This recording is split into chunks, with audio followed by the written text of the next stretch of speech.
Life Her Every day Podcast. we go through trials and tribulations, but I want you to know that you are really special and you have a life ahead of you. We want to work on self-healing. We want to work on self-love. I want you to know that you are a queen, that you are destined to be.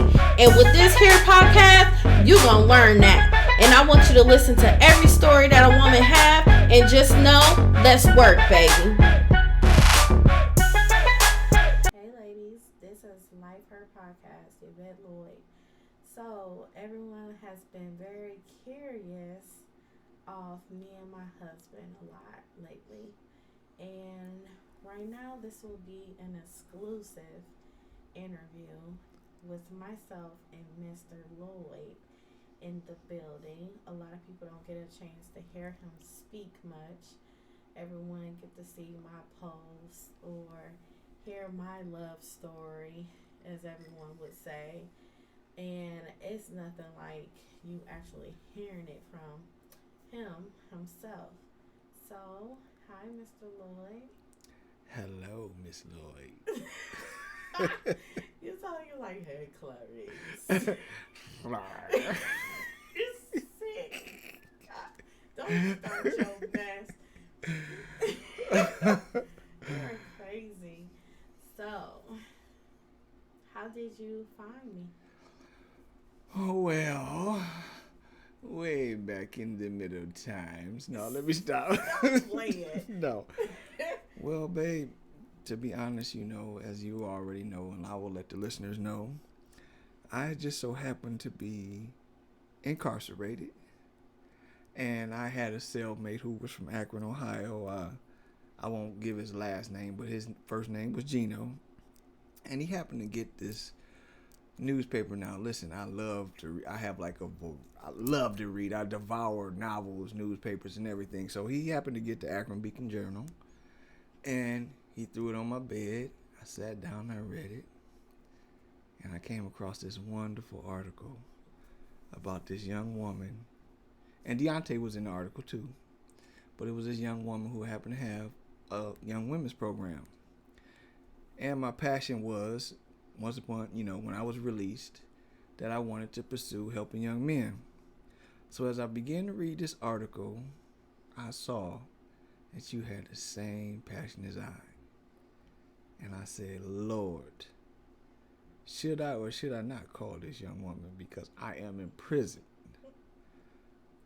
So I sat on my bunk, and it just kept eating at me. So all of a sudden I just jumped up and and I ran to the phone, and I prayed. I really prayed. I was like, Lord, please. I was like, let her pick up. And as I heard, this call is from a federal inmate. To accept this call, press 5. You answered. And at that moment right there, I was like, wow. And our conversation, it just went on and on. And it was as if I knew you all my life. That I've known you all my life. And, I didn't want to take it, I didn't want to take it as if I was like trying to pursue you, which, to be honest, I really was way back. Way back then. It wasn't the type of pursuing as if I was like, starving or hungry, but I just realized that you had the same passion and drive that I had. So, after we ended our call and I was like, can I call you again? You were like, sure. And I was like, okay. But at this particular time, let me let the listeners know that I was in a relationship and I really didn't want to cross those lines. So I always kept it professional in business with you. And that's one thing that I appreciated, out of you, because I believe at this particular time you were in a relationship too. Yes. And, I just wanted to keep it respectful, even though that passion was burning deep down inside.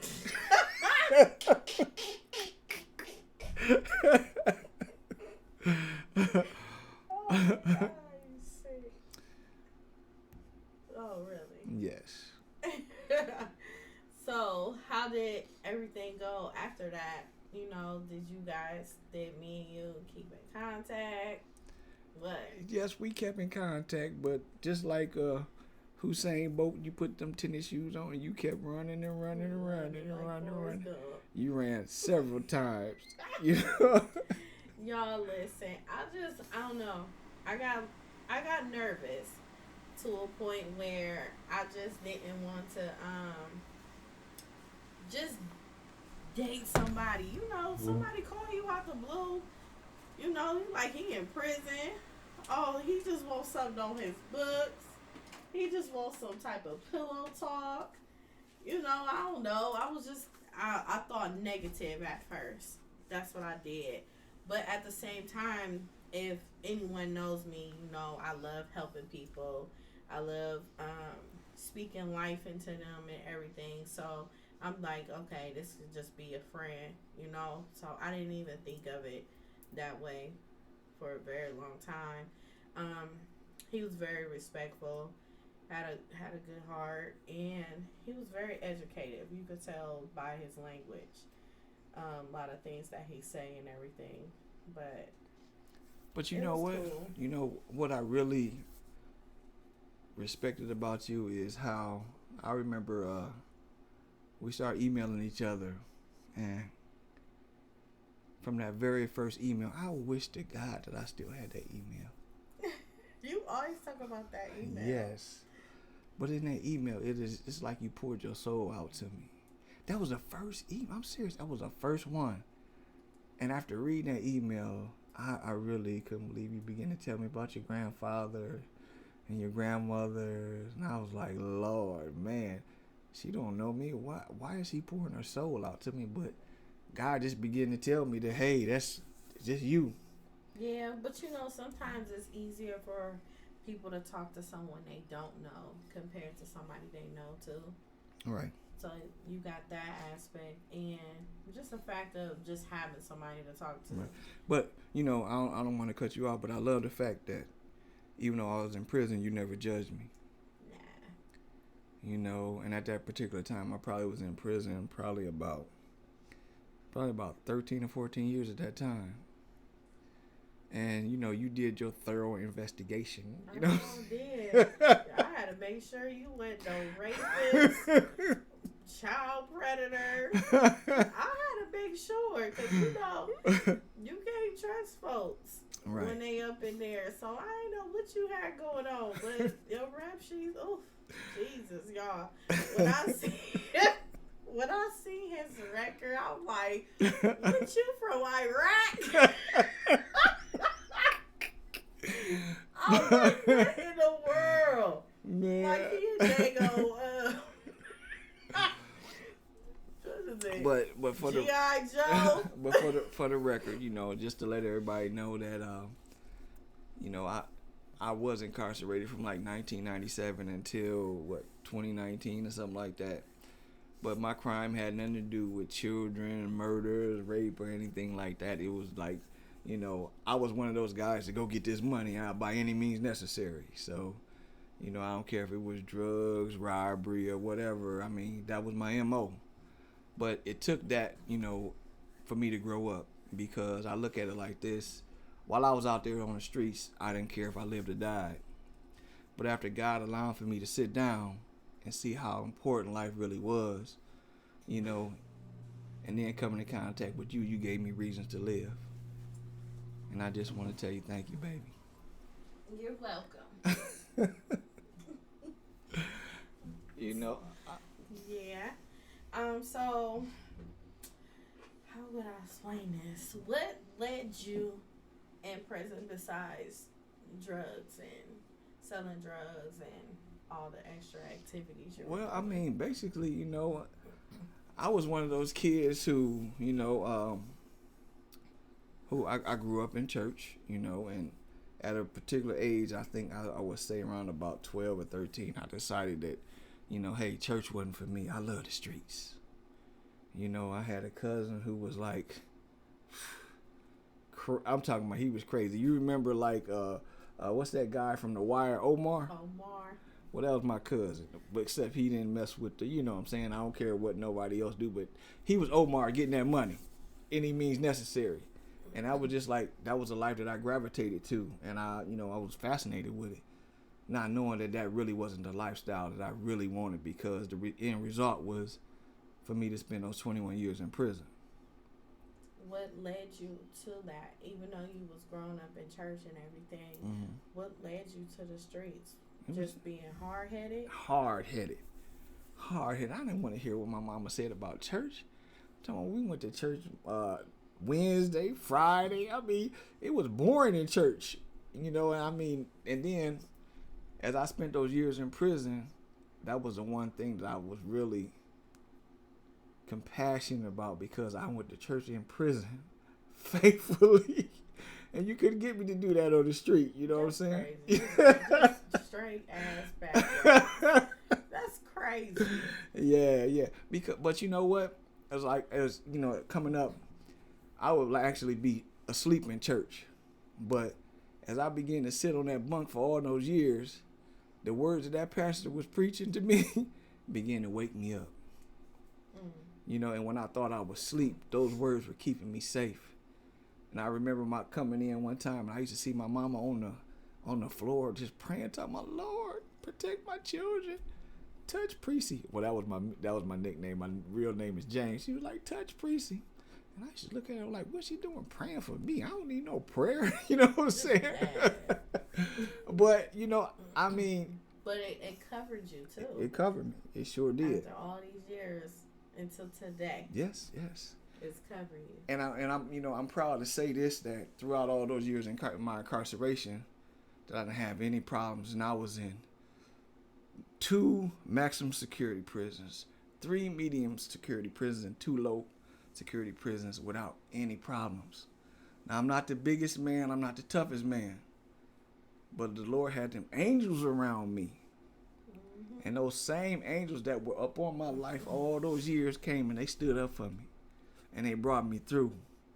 And they blessed me with a beautiful wife, a nice home. I don't have no worries. I'm a hard-working man. And I'm deeply in love with my beautiful wife. Let me come across this table. But I'm just saying. No, I know what you mean, though. So, what about your childhood? How was it like with your relationship with your parents? Well, my parents, this is one thing I say about my mother and my father, Alice and Joseph Quinn. They stuck by me regardless. You know what I'm saying? There was a time when I happened to be in FCI Gilmer. And it was snowing like I don't know what. My mom was like, baby, I'm coming to see you. I was like, Mom, please don't come see me. She was like, boy, why wouldn't I come see you? I was like, Mom, there's going to be a snowstorm. She was like, listen, I've been driving since before you was born. She was like, I'm from Ohio. You know what I'm saying? And I'll never forget that day. I was at work. I was at work at the prison factory, and it came across a loudspeaker. Inmate Lloyd, whatever, report the visitation. And I was like, wow. As I began to walk across that visitation yard, I seen all the snow around me, and I came into that visitation room, and I seen my mom and my dad. It was just like, it just showed me that, through thick and thin, that those who love you gonna be there. Definitely. Who taught you to be the man that you are towards a woman like me? Mr. Joseph Quinn. I seen this man, Now, my mama was a feisty woman. And there used to be times when she used to be yelling at my dad and this and that, and even threw a cup at him one day. And in my mind, I was like, beat her. You sick. I'm serious. I was like, get her, Dad, get her. But he just politely just got up and got his coat, and he just went and cooled off. And then I would see how she would be doing the dishes, and he would come behind her and kiss her. And I seen how he would open the door for her. I seen how through it all, my dad was there just to love my mom. And I said, when I get older, when I get married and serious, that's exactly how I'm going to treat my wife. And that's why I treat you the way that I do. Because I was taught the right way to love and treat a woman. That's wonderful. No, that's the truth. Thank you, Dad. No. Yeah, thank him. Seriously, babe. You know, I mean, that's what I believe young men right now, they lack guidance. But I was so blessed. Even though he's my stepdad, he was really the only dad that I ever knew. And he just taught me how to love a real humble man. You know, and I tip my hat to him. You know, even though, like I said, he was my stepdad, he brought me up in the ways of the Lord and how to treat a woman. That's a blessing. So how was your real father? Well, him and I, you know, we had a strained, relationship. Just like, children of the day, there were times when he would promise to come get me, and I would be sitting on the porch and waiting on my dad to come, and he wouldn't come. Now, I don't knock him, for any of that, because I still love him. I love him today, and him and I, we have rekindled our relationship. He calls me sometimes, I call him, and the respect and the love is still there, but Joseph Quinn, he taught me how to be a man. That's a blessing. Just even for you to have that. And even though you were still hard-headed. But the funny thing about it is, no, not the funny thing. The good thing about it is, when I'm lacking, I can always pick up the phone and say, Dad, can you help me? What do you say? You take your side sometimes. Yeah, you take your side. What you thought? So after you meeting me and us rekindling and everything, what brought us back together? Because, after a while we lost communication. Right. Due to me running. Yeah, I got to tell everybody this. Oh, shoot. I got to tell them about those emails I used to send you, and I used to be like, if there's anybody on the other side of the screen. Y'all, he used to email me. He used to be like, hello, anybody there? Just respond if you get these messages. Are you alive? Yeah, you did say that. Are you alive? And all that. And I just ignore him. So you actually really, really read those? Yeah, I read them. I keep telling you I read them. You just can't believe it. I read So you would everything. torture me like that, seriously? Yeah. You wrong. Y'all know, look, he's saying now he's in a relationship at the time, right? But, after a while of us communicating and everything, I wasn't in a relationship anymore at the time. But when we were communicating, y'all know when a dude talking to another woman too. Oh, no, because you was like, no, this one you was like, I feel somebody done took your attention away. And I was like, whoa, how'd she know? Yeah. Because, y'all know, we send stuff like that. And I just knew it. It's I don't know. It's like men's conversation. Certain things they say, certain things they do. Y'all can't multitask on different women because you have to be two different people. Right. So you're being one way with one and you being actually yourself with one of them. So it didn't work. Mm-hmm. I was scared though, seriously. I was like, man, what's she know? She a witch or something? Don't play me I'm just saying, but babe, I mean, it's like, how did you know?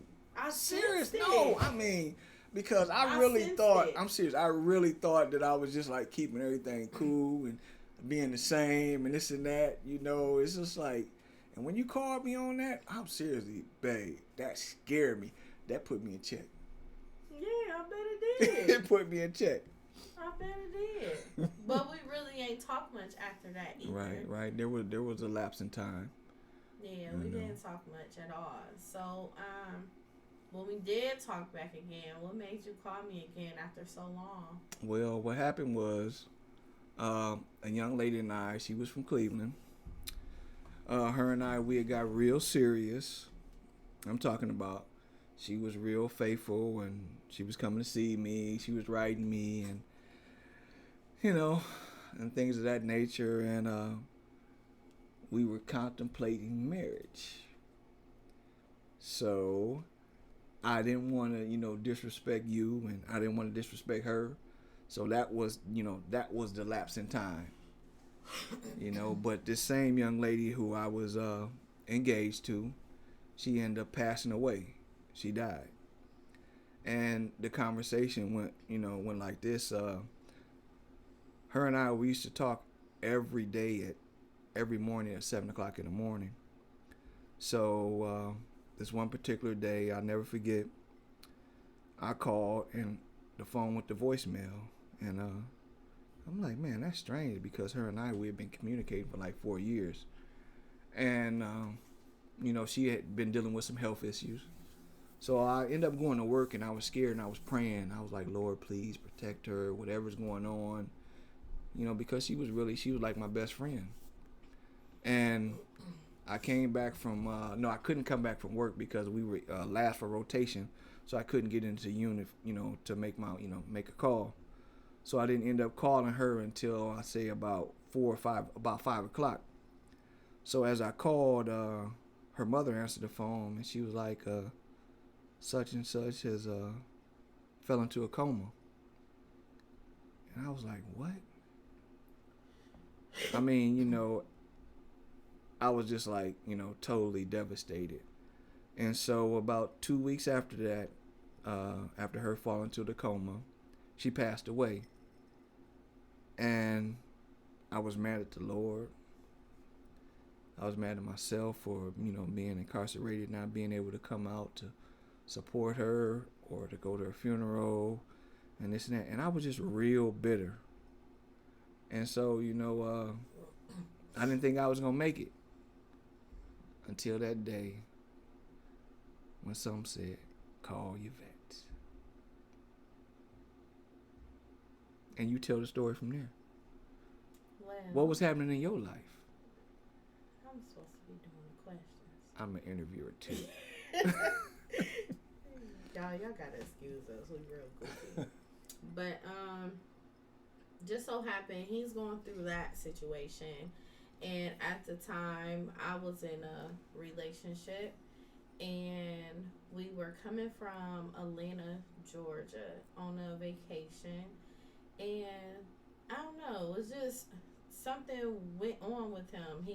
He went to sleep, and then in the middle of the night, about 4 a.m., he just woke up, and I was sleeping on the couch. He was sleeping in the bed because I was laying on the couch watching TV, and he just tapped me, get up.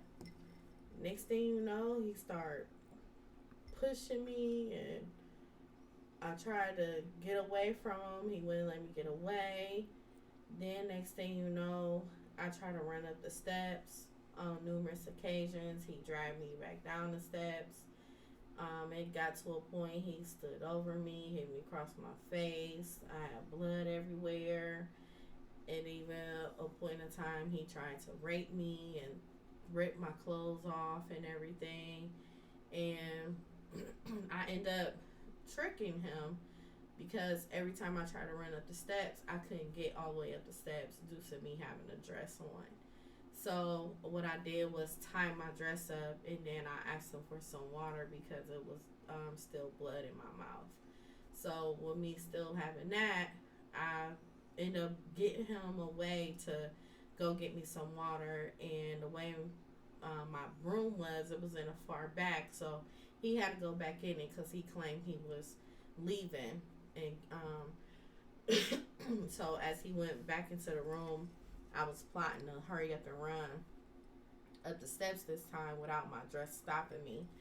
And that's what I did. I ran right up the steps, ran straight out that door, and I ran straight next door over to my mom's house, banging on the door to have her come out.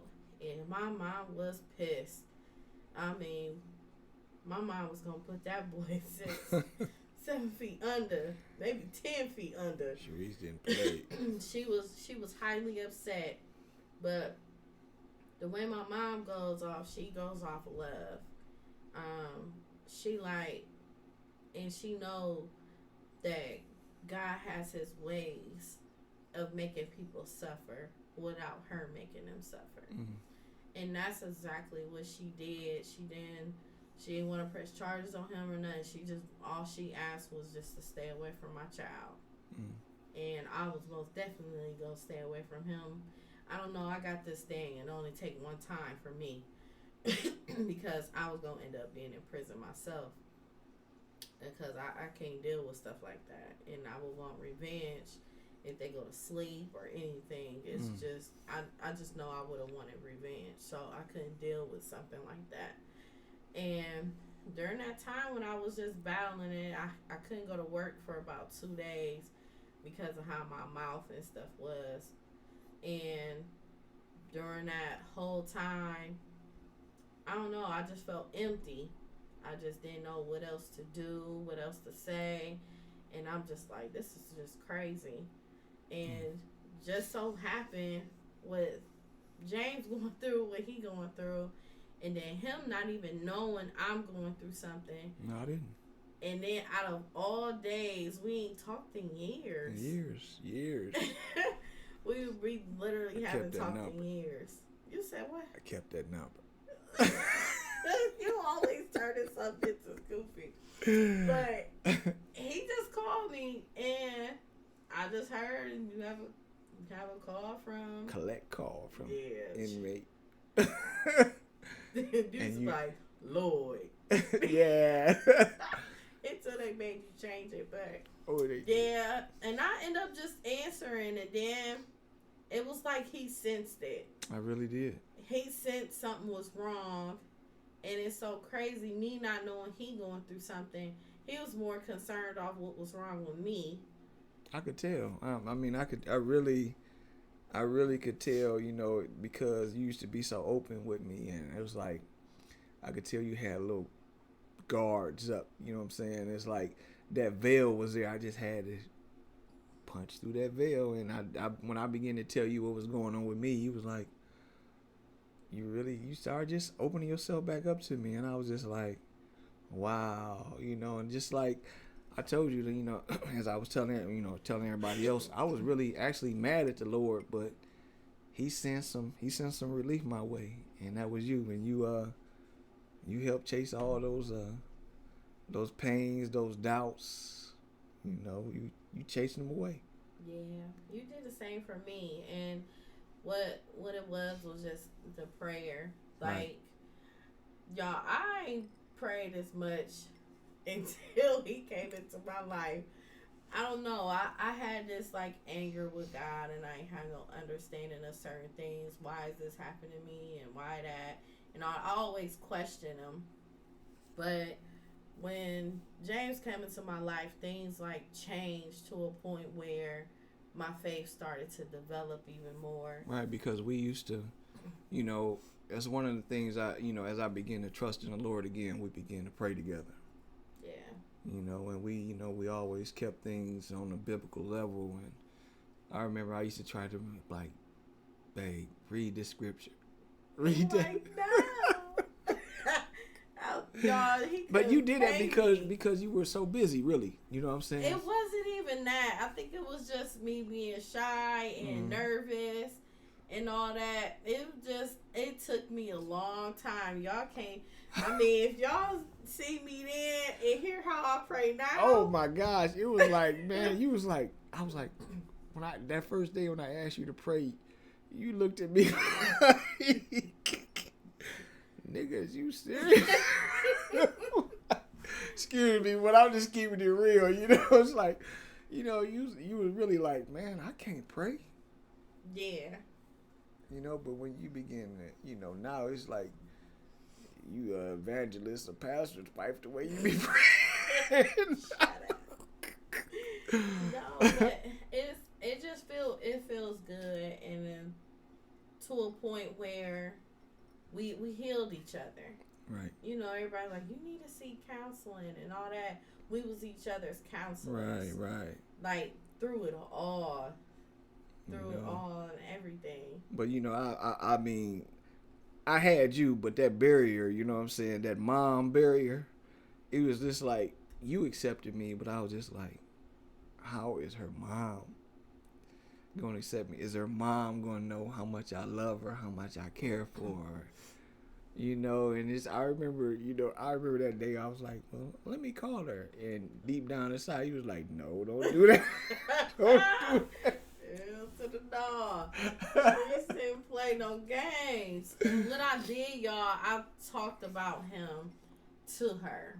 So it was like I was kind of warming her up so she'd know what's going on. But to be honest, the reason why I wanted you to do that, because as you begin to travel, down the highway, up and down the highway to come see me, I always wanted her to know where you were, that you were okay. Because you know how you got this independent spirit where you just jump on the highway and you just go. But I wanted to assure her that you were all right. Yeah. And so that's why I really wanted to talk to her. And, it wasn't like to say, hey, I'm this new man in your life. I just wanted her to know that, you were going to be safe. Yeah. I feel you. Mm-hmm. I feel you. Yeah. But it ain't work like that. Sure. Because if she knew I was going on the road so daggone much, she would have had a daggone fit. You don't need to be on the road. She did that even when I was young, hopping on the road, going out of town just to go by myself. Right. So, you know me, I'm a daredevil. I just step out and just go somewhere. But I smoothed her in to get to know you, and I think one of the biggest things she noticed was change in me. Mm-hmm. I started to get tuned in with a lot of things, and that change come from, of course, me meeting you, but also us praying to each other and speaking life into each other. Right. So she noticed it. So what made you want to get married? How'd that come about? Because I realized that the life I used to live prior to incarceration, messing with this woman, that woman, it wasn't a life that I wanted to live when I came home. And when I began to tell my buddies that I was thinking about, what I was contemplating getting married, they was like, man, are you crazy? They was like, man, all the women out there you getting ready to meet, and you want to commit yourself to a one woman? And as me and one of my buddies, we were walking the yard, I said, such and such, I said, man, I'm thinking about asking her seriously to marry me. He was like, man, go for it. I was like, man, you know what? You're right. I'm going to go for it. Take that one person. I mean, no, but because, babe, I realized that I couldn't do no better than you. You got that right. I mean, I'm dead serious. I mean, because, as I look over my life right now, and, there are some beautiful women out here in this world, but beauty don't keep a man. Love do. And I realized that when you were willing to love me behind my conditions, I was like, man, this one hell of a woman. And I ain't letting you go. So I said, yeah, baby, let's get married. That's how you said it too, y'all. That's how you really said it. So let's get married. But I mean, it's rare, and I don't. It's one thing that I want to clear up, ladies, gentlemen, or whoever out there in this world, that what we have is rare, and don't automatically think. Now I ain't holding myself high or anything like that, but don't automatically think that you can find some man who is incarcerated and he's gonna come out and he's gonna treat you and he's gonna give you the world, because sometimes that's not true. Because a lot of men in prison, they run game, just like a lot of men in church, in the streets or whatever, they run game. But my love was genuine because of Christ. That's it. And my heart, I gave everything up. I said, Lord, I'm gonna come out here a new man. I came out a married man. And I just came out here to just prove to the world and to you that, baby, you made the best choice and the best decision that you could ever make in your life or any other life that you might encounter. And I did the same thing. I love you. Love you too. Ah, stop it, gal. That's so silly. So, as far as so what you thinking about the marriage and everything, and you said let's get married. What was our journey of figuring out that conclusion? Well, what really solidified our marriage and what really let me know that we were meant to be is the day of our wedding. When we were in that chapel in prison in FCI Milan, and I'm going to tell y'all this, that Milan had this practice that once you leave this visitation room, ain't no return. But as we were in there waiting on the pastor, and the pastor didn't come, and they told you that you had to go on the day of our wedding, and as you walked through those doors, I was like, Lord, she gonna be so hurt to go home. You were in this pretty dress. You had your guests with you. Thank you, Lonnie.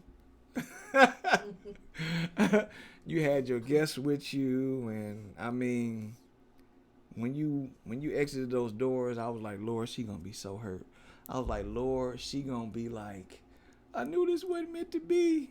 And at that particular moment, I got down on my knees, and you know, I had favor with the staff. I ain't gonna lie, because of the way I conducted myself throughout those years. And as I began to pray, the officer, he said, Lloyd, I'm sorry. We prayed too. Yep, most definitely. We prayed. Yeah. I was like, Lord. We prayed too. And I'm gonna post that picture too. Yes. So and you ain't had your ring on there. So they know. But I'm gonna tell y'all about prayer, the power of prayer. But as we began to pray and you exited and I prayed again, the officers was like, Lloyd, I'm sorry. They was like, where you get this pastor from? I was like, I got him from another inmate. He told me about, he was like, well, how much did you pay him? And I told him out. He was like, man, I'm sorry. He looked like he got you. And as this officer began to grab his radio, it came across the radio, the pastor has entered the building. I was like, thank you, Jesus. No, but it's so crazy, y'all. He telling y'all his end, but my end was me going through it, and I hear the doors shut, and then you gotta go through a gate afterwards. And then as that gate open, I look up, I see this pastor taking his keys out, taking his belt off and everything, and I'm looking, I'm like, are you the pastor? My sister's like, yeah. Are you the pastor? Thank you, Lonnie. And he was like, yes. He was like, Yvette? I'm like, yes. I'm like, oh my God, they making us leave and they won't let us do that. And then the other guard up there with me coming to visit him, y'all. I went to, what was it, every weekend? Yes, you were faithful. I was going to see him every weekend. So with the guard up there, they already knew who I was because it was like I was dang a veteran there. You almost had a badge. But with us, with me coming up there all the time, he ended up asking, like, and he was like, the pastor has arrived, and basically, as far as me still coming back. And the guy, the first thing he said, we usually don't do this. Amen. Once you leave, that's it. Yes, he was like, we usually don't do this, but he was telling me, he like, you a really good girl. Like, you always come here, you be respectful, you say hi to us, everything, even when some of us mean and having a bad day. But they still let me back through. Yes, they did. And how did it go on your end? When they opened those doors and I seen that smiling face with them tears in your eyes, Lord. You're like, baby. Won't he do it? Won't he do it? It's like, won't he do it? Jesus. Hey, babe, I thought they was going to lock me up because I had the Holy Ghost. It's like you want to just push our chairs out the way. And it's so crazy because right when we got there, we was like, all right, we got to get to it. Let's do it. Hold on. What, Pastor? Get your tail over here. Let's do it. Yeah, and then he did his thing, and we said our vows, switched our rings, and it was, y'all already know it don't last too long after that. They like, y'all already seen each other. See as long ya. as it's busy. That's how the door shut. But as I began to walk back to my cell, to my unit, I seen my buddies. They was in the they were in the windows and things of that nature. And one of my buddies, Kenneth, he held his fingers up, and I held my ring up like, yeah. And they were so happy for me. And I was just like, you know, when I got back to my cell, I was like, God, once again, you showed up and showed out. I said, the devil is a lie. I was like, no weapon formed against me will prosper. It didn't prosper. Because here we are today. Mm-hmm. Still married, baby. Still married. Ah! And it's funny because we have our dates inside our rings and everything and our names. It's really nice. I'm happy. Just a little bit. No, you better stop. They like, I knew it. No, I mean, but I'm real happy. I'm content. Don't get me wrong. We have our problems. We have our days. We are not perfect. Once again.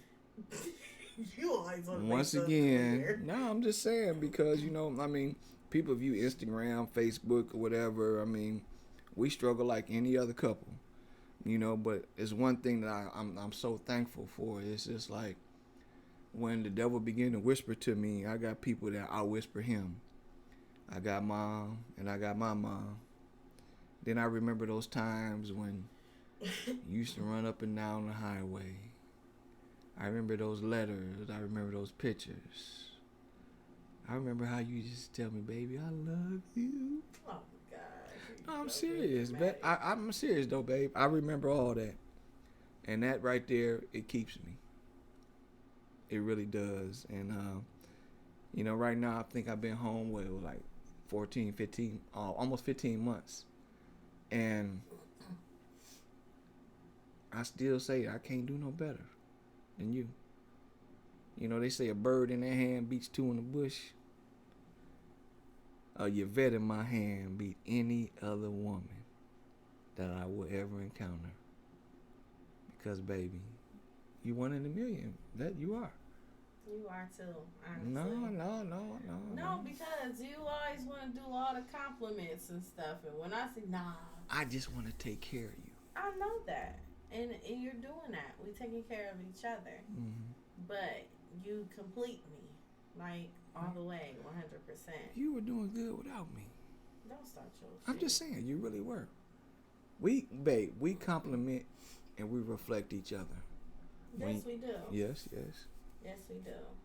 But I'm going to fast forward a little bit with y'all. I know a lot of people are curious about our mothers. Mm-hmm. So, James' mom was so mean to me at first, y'all. Ooh, like that first day at visit. Yeah. Because it was one time I came to see him, and I always sat on this one side against the wall. And then it's so crazy because I don't know. It was weird. It was like she was looking at me, and I was looking at her. It was like we kind of synced in a minute. We already knew something. Mm-hmm. Something was there. But boy, the first time I met her, she was so mean. She didn't want to say, mm-hmm. That's all she was like. Mm-hmm. That's all she was doing.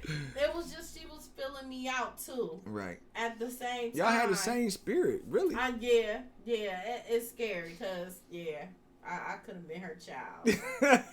and my mom could have been his child. Like, it's crazy. But it was just, she was just so mean. Then after a while, he like, go ahead, babe, just call her. Just go keep calling her. He's like, I'm like, I ain't calling her.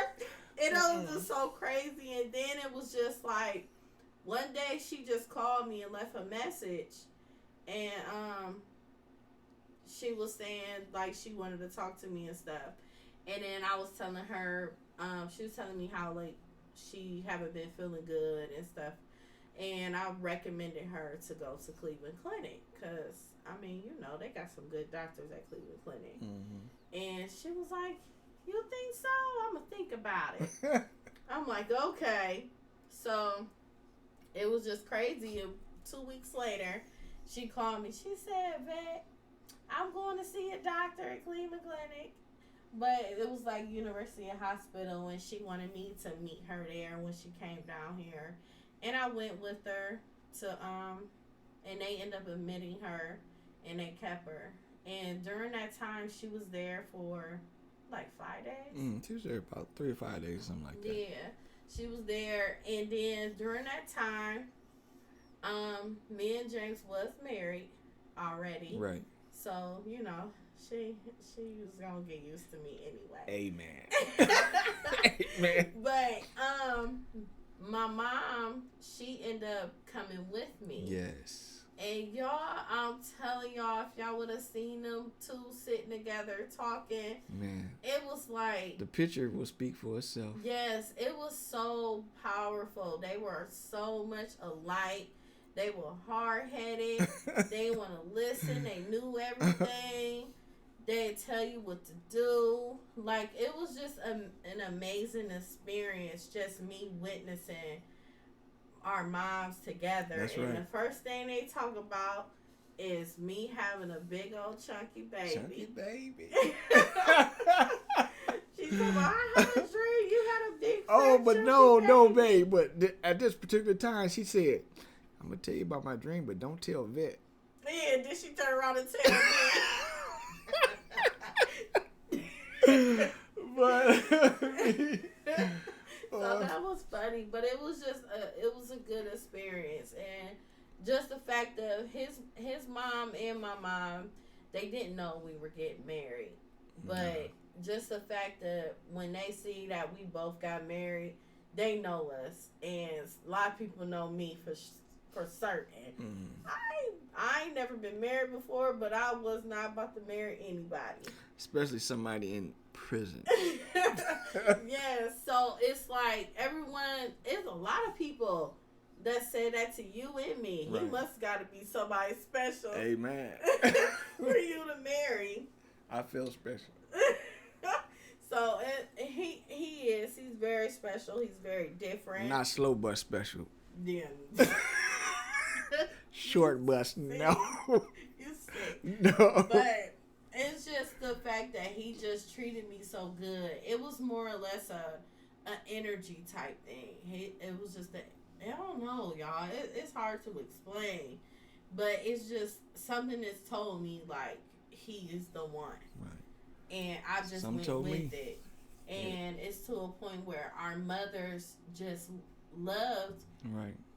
They loved us. Man, I'm telling you, I'm going to fast forward a little bit. I got out of prison November of 2019. And January 7th.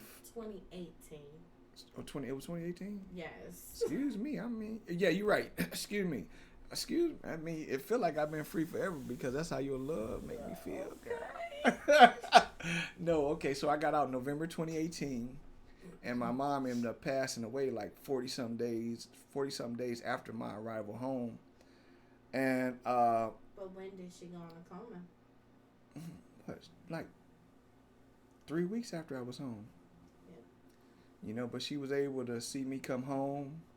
She was able to see us together, and we had the videos and all that. She's still telling me to take my shoes off as I came through the door, and she was like, "Vet, I already know." Yes, we got video that too. But, you know, I was just so thankful to the Lord because he allowed for my mom to see me free and see me happy and, you know, to see me with my wife interacting and going to church. And, you know, remember that first time when I went to church and we recorded it and stuff. And yes, he was preaching, y'all. He was preaching. No, but mom got to see that. Yeah, and you know did. she was so. She was like, "Go ahead, son." But you know, she seen that you were right there, and she seen the man that I, you know, because throughout all those years of my incarceration, I was telling my mom, "I'm gonna do this, I'm gonna do that," but I would also tell her that, "Mom, I ain't gonna say what I'm gonna do. I'm gonna show you what I'm gonna do." And You've always been like he's like that, y'all. He don't do no talking. Right. So when she was able to see that, she was happy. Yes. She was content. Yes, he was over her house more than me. But you know, it's like you know, I was just thankful for the Lord, you know, for, you know, preserving me and, you know, for keeping her, you know, throughout all those years of my incarceration, because I don't know if everybody noticed, but I wasn't supposed to come home until February. And 2019. Right. So God allowed for me to come home in November, and he allowed for my mom to, to see me alive and happy. So that once again, it solidified the fact of how good our God is, because I don't know what I would have did how I, had my mom passed away and I was still incarcerated and she didn't get to, see me become the man that I professed to be. Mm-hmm. And so, that right there. You was able to tell her you had a job and everything. Oh, yeah, I remember. I'll never forget this. I was on a bus, and it was cold that day, too. And I had went to this factory, and even though it was paying like $9-something an hour, when they said you hired, I was so happy. I called Mom on the bus. Mom, I got a job. She was like, I told you the Lord to do it. But she, once again, she began to see that everything I said I was going to do, I was going to do it, even though I was on the bus. Mm-hmm. So, a few days, like I believe, me and Dad, we had a men's bruncheon, and we were there with the brothers from the church, and a call that came across my dad's phone, and it said, Joe, you need to hurry up and get to the hospital. And Dad looking at me like, what's going on? He was like, Alice is she's in intensive care.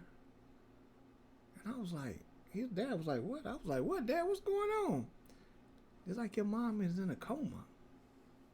And this was like on a Saturday, and that Friday I had called Mom to tell her that I got a job and I was on the bus, but I was still happy, and and for my mom to be in a coma the next day, I was like, no. So, Dad and I, we went to, we made it down to the hospital, and man, and the doctor, they were so blunt. They was like, your mom fell and she hit her head, and it don't look like she gonna be coming back. I'm like, how y'all know all so soon? It's like, and I'll start praying. I'm like, Lord, I know you would do it again. Lord, help my mama. I'm just coming home. Lord, I don't need this. Help my mama. But January 7th, 2019, Mom passed away.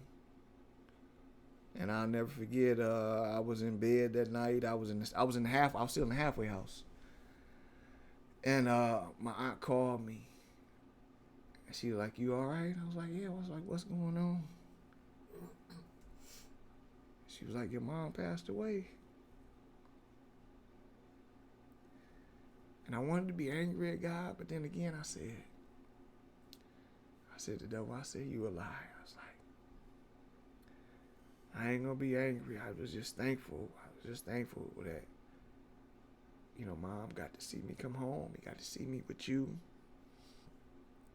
And I was just like, Mom, you in heaven now. I was like, Mom, you still gonna be able to see the man that I have become. And I'll never forget that I had called your mom the next morning. And I was like, Mom, I don't think I'm gonna be able to make it. She's just like, not on my watch. She was like, She said, your mama ain't raised you. She ain't raised you like that.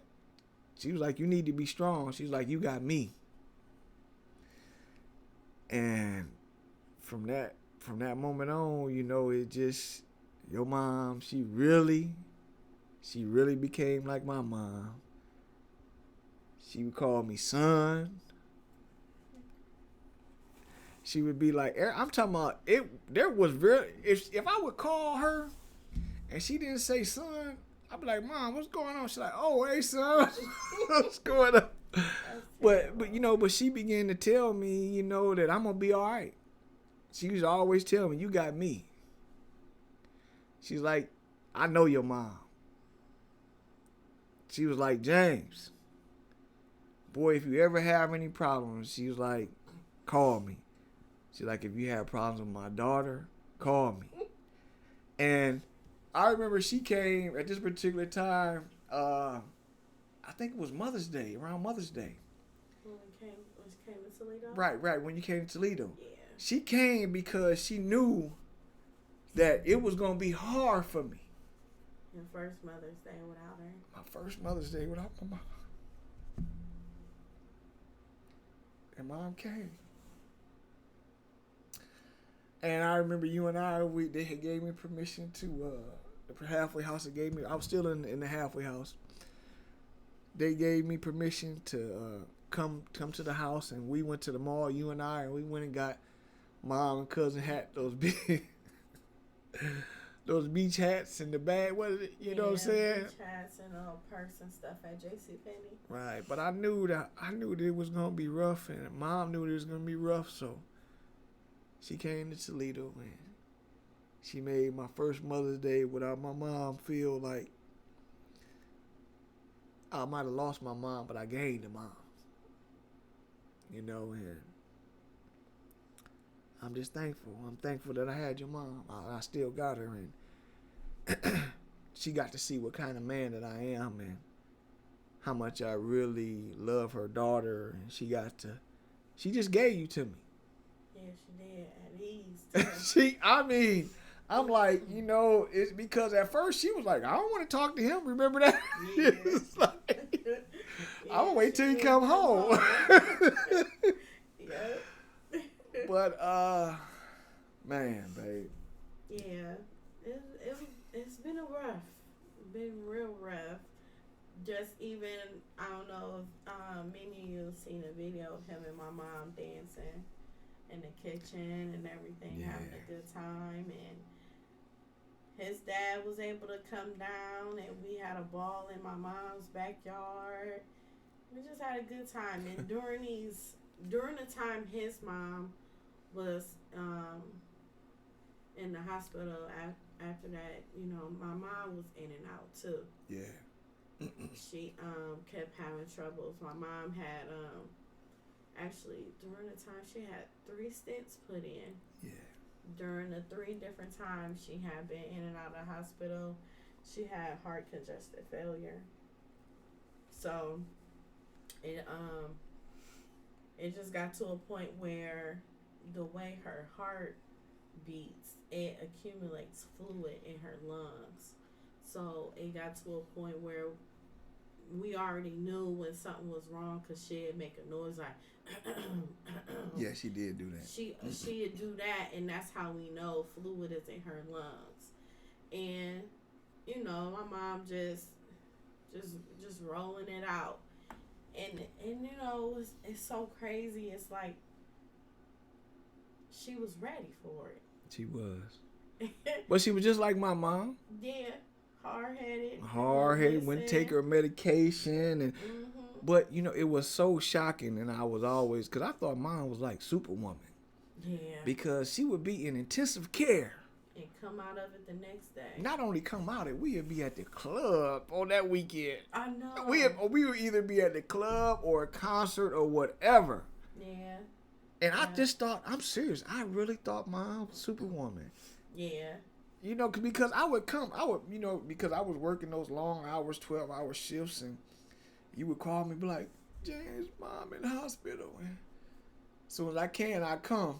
I drive all the way there after doing the 12-hour shifts, and I come in. Mom's supposed to be in intensive care. She kicking it like she at the club in the hospital. Like, hey, what's going on? Telling everybody, hey, what's up? And this and nothing, and all this and that. So it's us seeing her snap out of it so many times, right. And then we thinking she gonna snap out of this time, but this time, from the second to the last though, she was unconscious for a while, and she got out of it, and she was actually unconscious for a day. Yes. That time. And we knew right then and there, like, okay, it's getting worse and worse. Each time she go in there. And this time, me and James went to the haunted house. Man, what was that, in Canada or something like that? Yeah. We went to the haunted house. I think it was 7 Floors of Hell. I think that's where we went. Yeah, where you got so scared when we was in line. Little midget scared you. Crawled on the floor. But we went there, and then when we left, we sent my mom pictures and stuff. We took pictures being there, and we called her. She was like, y'all, I'm tired. She said that? She said she was tired, but it just to a point where me and James had a chance to tell her, I love you. Yeah, we did. And she had a chance to say, I love you back. That's right. And then we got home, and it was like 3-4 hours later. Yep. My brother called and say she in the hospital again. And this time she didn't come out of it. She ended up flatlining for a good 30 minutes this time. So it created brain damage. Brain damage, yeah. So that's what made her not come out of it. And it's so crazy because, everybody has that hope and that faith there. And not only that, is like I told you that I used to think that mine was invincible. I just knew she was going to snap back out of it. Mm-hmm. And I never forget that time when you were still in the room, and I went out and I went and I started praying, and just my spirit told me, and I'm not saying the spirit told me wrong, but it was just like, everything gonna be all right. She gonna make it, and when she didn't make it, I was like, not again, God. Yeah. I was just like, my mom ain't even been dead. She hasn't been passed away for a year. I was like, when mom came to become a surrogate mom to me, I was like, God, you ain't gonna do this again. And not only are you not gonna do this again, you're gonna do it to my wife. But like David used to say, though he slay me, or was it Job? Or that was Job. It was like, Job said, though he slay me, which he was talking about the devil, he was like, Lord, I'm gonna still trust you. And that right there, babe, I believe that just caused our bond to just get stronger and stronger, because we both had lost our lifelines, which was our mothers.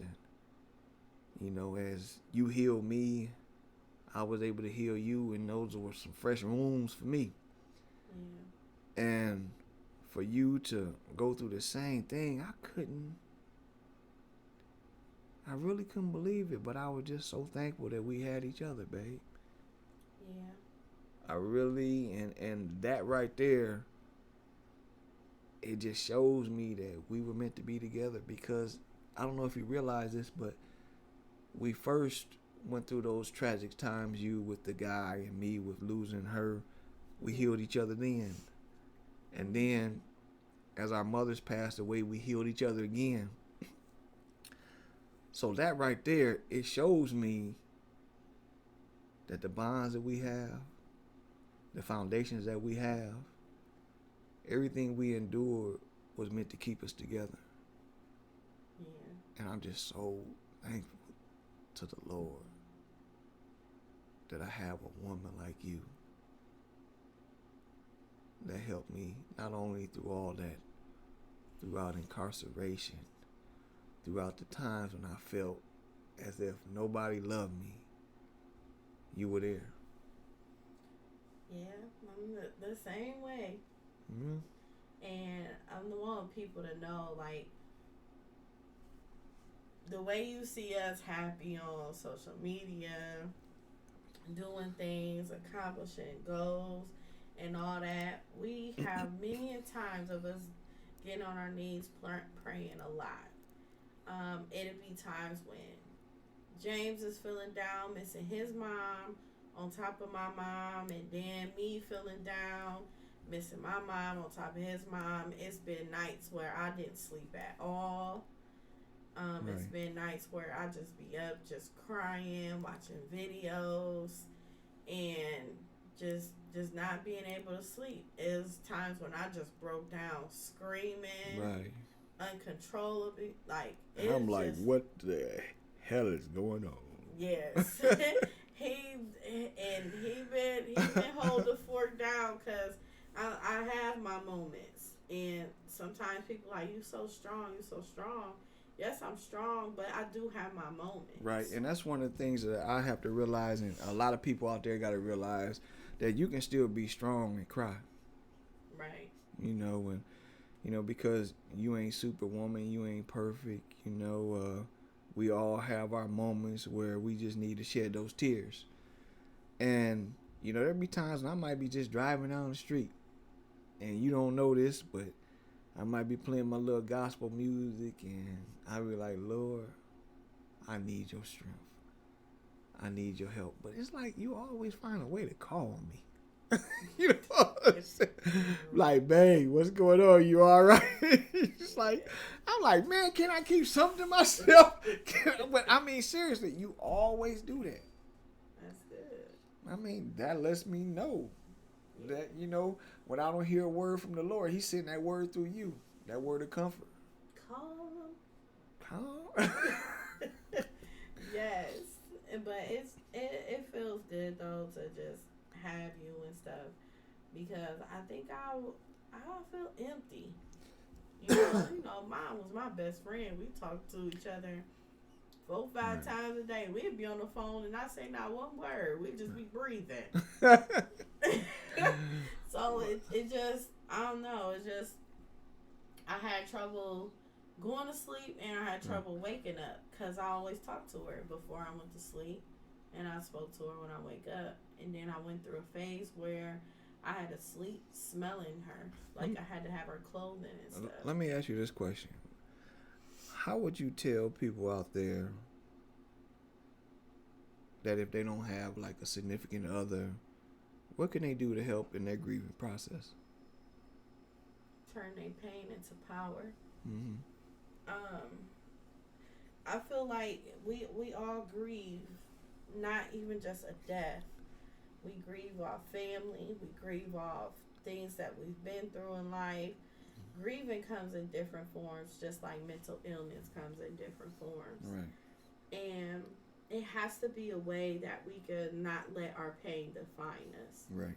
Not let it carry us on our day-to-day basis. Mm-hmm. When we won't let that pain carry us, we have to defeat it, just like we're defeating the devil. Right. The devil brings that upon us. We just have to shake it. Now, what about women or men out there who are holding things inside of them as far as things they endured throughout their childhood, throughout their teen years, throughout their adult years? Would you say that, it's like a healing process for them to let it out? Yes. Mm-hmm. And I feel like if you express yourself, it don't even have to be with someone. Right. It could be with God. Right. You could write it down, read it in the scripture, just how you taught me to read Psalms 91. Oh, okay. You added names to it. Right. We added our parents. We added each other. Right. We added, it's just when you read the word, add yourself to it and take out other things. I'm a firm believer that God brought you to it in order for you to be a blessing to somebody else. I believe that each and every one of us out there, we have something to share and tell others, because you never know what the next person might have endured throughout their lives. And you just might be that breakthrough for them. A lot of people, I mean, if God brought you through, seriously, if he brought you through it, he brought you through it for a reason. Mm-hmm. Get out there, write a book, get on stage, get on the corner, yell it out your window, you know what I'm saying, as you driving down the street. Telling everybody what God brought you through. I mean, because that's how you free. They say pressure bust pipes. You got everything inside of you, and it's just eating you up. Let it out. Yeah. It'll tear you up. Like, it'll tear you up real bad to a point where you will create some form of an illness. Because I strongly believe that as you were behind that computer screen, that first day when you sent me out when you sent that email and you expressed yourself to me, that was your therapy right there. It was because I really, I talk to mom all the time. Right. But sometimes it's like speaking to someone else that you don't know, that don't know you. That won't judge you. That will and won't judge you either. It's just, they give you a different perspective on your thought process to make you feel better but yet still be honest with you. Right. Like, you need to get your shit together. Right. Or you need to not think that way because you're beautiful. Right. You know, just different things. And it's not things that you want to hear. It's just the authentic things that you need to hear. And see, and let me tell the world this, that I know I'm not the most handsome man in the world, but the way you uplift me and the way you tell me how I look, you make me walk with confidence, girl. Yeah, you know, I'll be gassing. But I do the same thing, but it's yes, true. We do But that it's with but each it's other. true. Yes. It's true because that's how I see you. I see you as really the most beautiful woman in the world. And in your eyes, you be like, man, I ain't. But really, you are. You be doing that too. I know. Like, oh, babe, stop. Stop. You always But be let me, saying I that mean, time. but see, I don't want to, I don't want people to just be listening to us. I want them to watch us. Yeah. And, you know, I just feel like I'm at a point where I just want to share my testimony of many things. Because sometimes people don't think I've been through nothing. You've been through a lot. And I have really been through a lot. Just a little bit of what I said on here, I've been through way more. Right. than what you think. Right. It's just that I carry it well because I just feel like I don't want to dwell on things that I have no control of. Right. However, I do have control of my thoughts. I have control of my life. I have so much control that has to do with me only, where I want to fix it.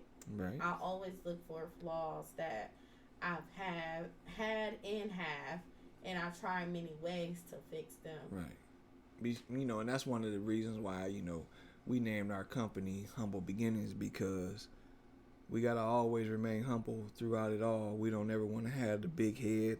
We don't ever want to think that we did this on our own. We did this simply because, first of all, we gave it to the Lord.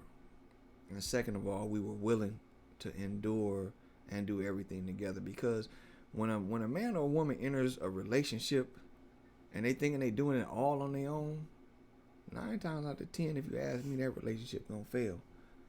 I strongly believe, and this is the formula that I live and I'm gonna continue to live by, that, babe, we gotta always continue to put God first. And whenever I'm lacking, I love how you say, baby, let's pray. Yeah.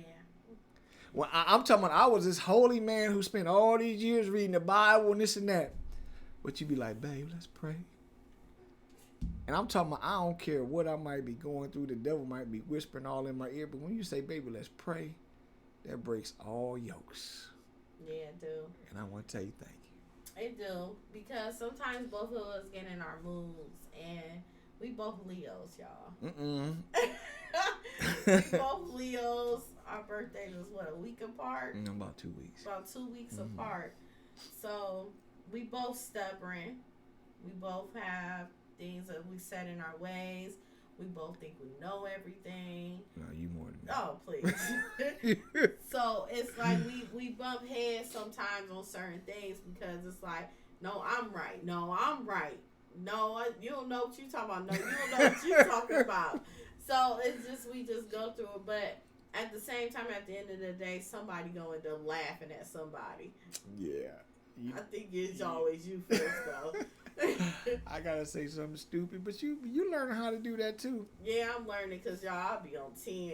I don't be want to talk nothing. I just be like, I'm cool, and he be laughing at me when I talk with my hands. Do I? Sometimes I gotta duck. I just be going off, and then honestly, I was set in my ways a lot. I'm still working on it, but y'all know the independent woman thing. I got this. I got this. I don't need no help. I've been doing this. I got this and all that, and I've been used to that. I've been grinding on my own. I've been getting money on my own. I've been doing a lot of things on my own. I ain't need no man to do nothing for me.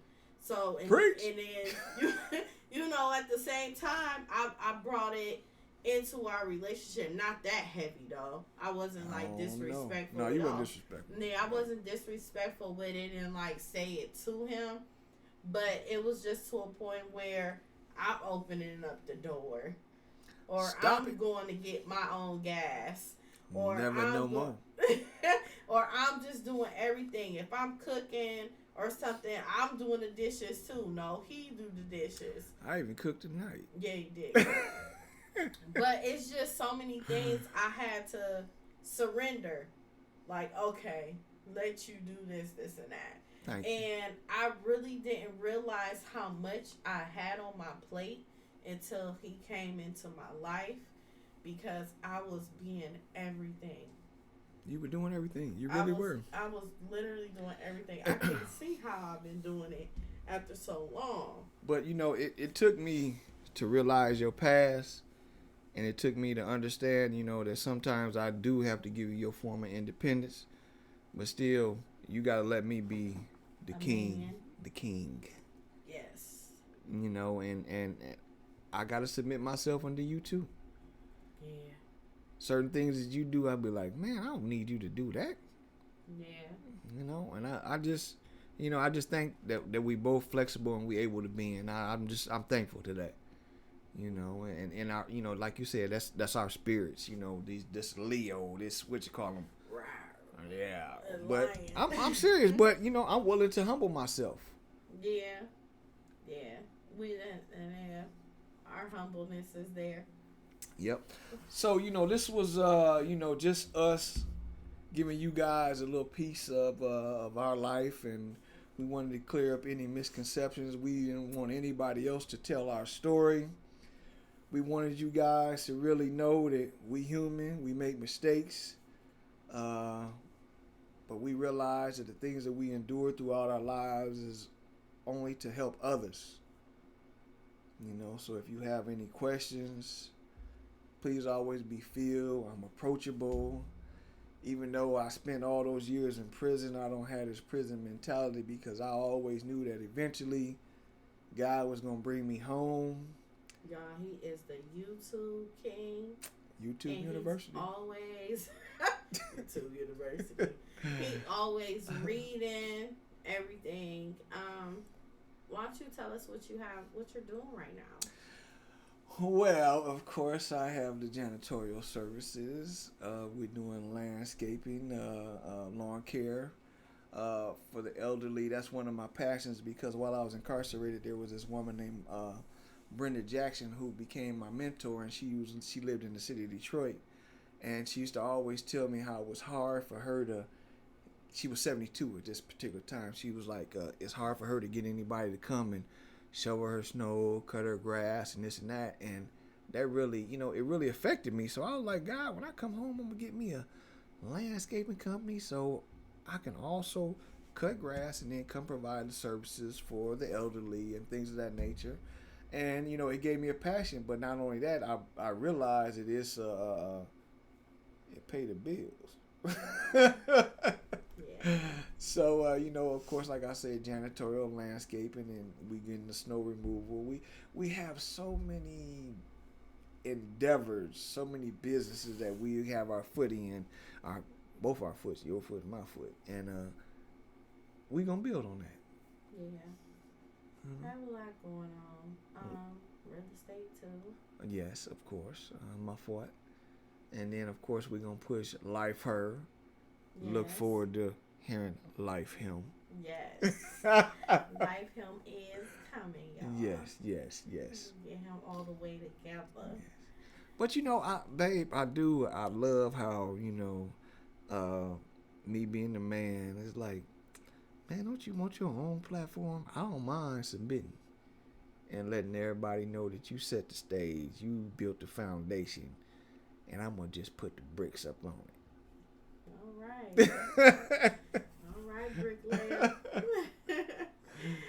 So is there anything, what's something uplifting and inspiring you could tell women? Because, you know, most of my listeners are women, but however, with men seeing that you are on here, and I'm sure some men are going to want to listen and hear both of us share. What is something, okay, first answer this one. What is something that you could tell men on how to be towards women? And how do they have to be as a man before being with a woman? Well, that's really, it's a hard answer because a lot of the men, they didn't grow up in a home that I grew up in. A lot of men nowadays coming up in single family homes and this and that. But I would ask those men to look at examples. And that's one of the things throughout my incarceration, I used to look at examples. I used to look at this man, I say, how did this man do 15 and 20 years? And as I begin to watch him, I begin to see his conduct. So I would advise that the young men out there, that you look at a man, a married man, and you look at his conduct. You see, if he's been married for years, you see how he treats his wife. And then you begin to, be very observant and be like, and just learn. If you have questions, I was in the store the other day and I seen this older gentleman. He opened the door for his wife. And I was like, wow. Had I been a young man, I would have picked up on that. I would have seen this old gentleman right here. And as soon as I seen my woman, she might be trying to open the door. I'd be like, hold on, baby, let me get that for you. I'm observant. Right. So observe. And now, like I say, no one has a perfect life, a perfect marriage, a perfect whatever. But learn from those who came before you. When you see how they treat their woman, not how they say they treat them, but when you see it with your own eyes. That's how I would do it. That's good. A lot of people always say, I've never seen anybody do this. I've never seen anybody do that. But if you're willing to see, right, you will see. You will see it. It doesn't technically have to be a person that you know personally. Right. It could just be a person on how they move, and to a point where, dang, what he did, that was pretty dope. Right. Instead of being like, oh man, you a sucker, man. Right. No, I mean, listen, let me explain something to you. We used to say when I was in the streets back in the days, I used to be like, man, them square dudes, this and that. But the square dudes was the one that was on the street with their wives and their children. All the so-called thugs and whatever, they was the one locked up. We was the fools. I pick and choose to be a square any day as long as I can be here to love you, baby. Any day. All right, your square ass. Thank you. So what is something that you could tell women? Like, a lot of women want to be loved. A lot of them may be just ready to submit to a man and have a real relationship, have a good time, do nice things. And, a lot of women see how happy I am, or a lot of women see different things. But explain how you have your happiness towards me, and explain to them how they could have happiness, and to a point where don't think every man is the same. Right. First of all, I say, if you find a man that know how to love his first woman, which is his mama, and respect her, I ain't talking about all that hood stuff and all that. What I'm talking about, really respect and love his mama. What you think he gonna do for you? Do you think he would love you because he know that you had the potential to be the mother of his children or whatever? I believe if a man know how to really, truly love, it starts in that home. If there's any dysfunction as far as disrespect, then I would run away from that man. I really would, because I love my mama. Now, did I do everything she told me to do? No, I didn't, because I wouldn't end up in prison all those years. But I respected my mama. So find a man that respects his mother. Find a man that loves God. Once again, he might love God, but he might not do all the things of God. But eventually, I believe if God is really in him, he'll really know how to love you. And how should women do with themselves? You know, a lot of women don't know. It took time for me to heal to submit to you.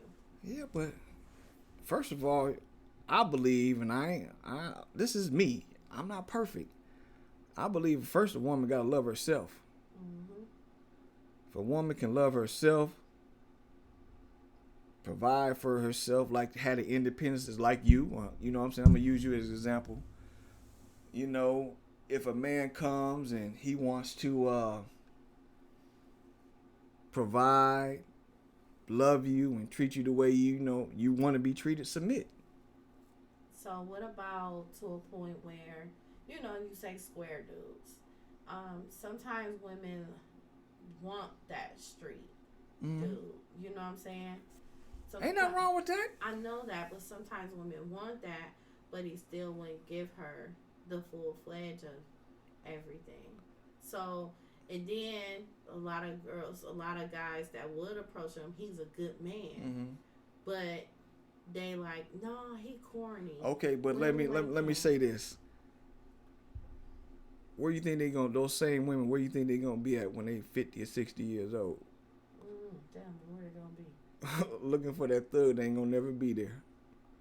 When that square man who getting up and going to work, who got his own business, who really loves you, you pass them up for somebody who has the potential to either be dead or locked up. I want the for show money. Give me somebody that's gonna be there when I'm 50, 60, 70 years old. Okay. Because sometimes we look for the wrong things, and I was one of those women. You know, I didn't want the square dude, but at the same time, I had a pattern. And from you saying about how a man loves his mother, that was one of the things I loved about you, because you loved your mother. However, when I looked through my past of certain men that I have dated, their mothers didn't even raise them, and they hated their mothers. So it is a difference in so many things of when you say that. But at the same time, it's not that your prison sentence, if you being in prison, it was just you as a man, who you were. You were authentic man. You were consistent. You know, it's always, after so long, somebody gonna break the ice. Just like you was looking for me to change, I was looking for your ass to change too. And you know, sometimes we be like, let me see what you gonna do. Right. And you know, we never switched up on each other. We always stayed, you know, true to each other at all times. And I could say one thing, our communication gets stronger and stronger. Right. You have to make sure, and like I told you a long time ago, is like, no matter what we go through, is we had to communicate. Yeah. You know, and I was bad at that. I was the bad one at communication. Right. And I humbly say that I was stubborn too. And you know, there's my aunts and all that tell you that boy was so stubborn when he was a kid. But you know, hold on. Let me once again say thank you for my auntie Mel, my auntie Jan, my aunt Van, all you guys. Thank you for your love and your prayer throughout all. I had to put that out there because there was some strong women. Yes, they are. You know, they helped me. Yes. You know, and that's one of the things that, you know, I look and I said, man, I was never really alone. I might have felt alone, thought I was alone, but man, them women, life hurt. Them women out there helped save James Lloyd. I know that's right. And then I met the queen of all women. Thank you, Jesus. So what are some positive words you can say before we check you out? Some positive words I really, you know, I had to say is, you know, first of all, I'll give honor and praise to my Lord and Savior Jesus. I give honor and praise to my beautiful wife, my parents, and I'm just, you know, I'm just a guy who was, you know, who thought the street life was all this and that, and that who had to submit his will to a higher power, a good woman, and who came out here in these streets to do everything that he can. And I want to let everybody know this, that when you look at somebody, don't judge them, because when people look at me, they be like, he look like a square, but they don't know my life. Yeah. You know what I'm saying? So I always told the Lord, I said, Lord, if you bring me through this, I'm going to come out and I'm going to do your will. So for those out there, you know, you might think that it's life and it's glamour out there in those streets. Man, that ain't what's it. I'd rather be a guy who get up early in the morning, work a job to provide for his family, who knows that when it's all said and done, that tomorrow ain't promised. No, tomorrow ain't promised. And me and him got this thing. If we mad at each other, we can't leave the house without a kiss or a hug or nothing like that. That's our rule. No, we can't do that. And you check me on that. You know what I'm saying? Because I try to do it. Yeah, you check me too. We just bunch of checking people. But you know, babe, but I'm serious, man. You know, I my main thing throughout all this and throughout everything I had to endure, that, you know, I just want to be a positive influence for young men, young women out there. And that's why I'm so hard on myself, you know, because I want people to see that this guy who spent all these years in prison, you know, who was this form or whatever, came out and gave life his all. And that's exactly what you're doing. Because y'all ain't seen nothing yet. This man been grinding. The little bit of stuff he just said that he got going on now is bigger than that. We just can't expose everything right now. No, I want nobody to build on it. Yeah, because we have a lot going on, and it's all about timing. Yeah, they gonna see. Oh yeah. Tune in. You're so damn silly. Okay, well, thank you everyone for tuning in to Life Her Podcast, where we help heal women all over the world, and now we can heal some men too. Coming up soon, Life Him. Love her like you can love nobody else, because you might not get another. Oh, boom. You sick. Don't forget to follow us on Instagram, Life Her Podcast, and also Facebook, and check out our website, lifeherpodcast.com. We have updated a lot of information. We have media press on there, and we also have the upcoming event, which will be July 18th. And just listen to our podcast episodes. We have the first 8 episodes up. And of course, you hearing this one now. And you can purchase Life Her merchandise. I am Yvette Lloyd. I am Life Her. Love yourself, ladies. Life Her.